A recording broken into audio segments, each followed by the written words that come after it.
Ce rapport de force dont parlait David Dunal, il se passe à Paris, il s'installe à Paris, il s'installe également en région, ici, vous l'avez dit, dans le Tarn et Garonne, effectivement, avec cette question toujours en ligne de mire qu'on pose depuis maintenant plus de 48 heures. Y aura-t-il un grand débat avec Emmanuel Macron? Est-il nécessaire de le tenir? Y a-t-il vraiment un sens à ce grand débat? La plupart des gens qu'on rencontre ici nous disent que non. Alors actuellement, le point de blocage ici sur la 62, il tient toujours. Vous voyez, le feu brûle toujours. Il y a un peu moins de monde autour de moi, tout simplement parce qu'il y a des gens qui sont partis en bus ce matin tôt aux alentours de 7h30. Nous y étions avec Louis Gagnepin.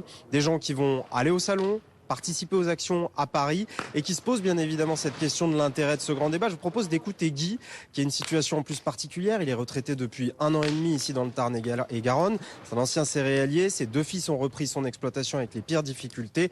Écoutez ce qu'il en pense de ce grand débat profondément, Guy. Moi, je n'y crois pas. C'est un fumage. Comme il a fait avec les gilets jaunes. Il va fumer tout le monde et puis il compte dissoudre. Comment dire, arrêter les blocages qu'il peut y avoir à droite et à gauche.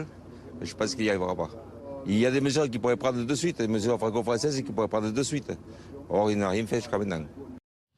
Voilà, donc certains, vous l'aurez compris, pensent qu'il n'y a absolument aucun intérêt à débattre avec Emmanuel Macron. Beaucoup de gens expliquent également que ça devrait se concentrer, ce débat, ces conversations autour du salon de l'agriculture, sur la rémunération des agriculteurs profondément, et qu'il n'est pas nécessaire d'inviter tout le monde autour de la table, mais d'avoir un débat franc avec le président de la République. Pour l'instant, ils estiment qu'ils ne sont pas compris, qu'ils ne sont pas entendus par le gouvernement et également par Emmanuel Macron.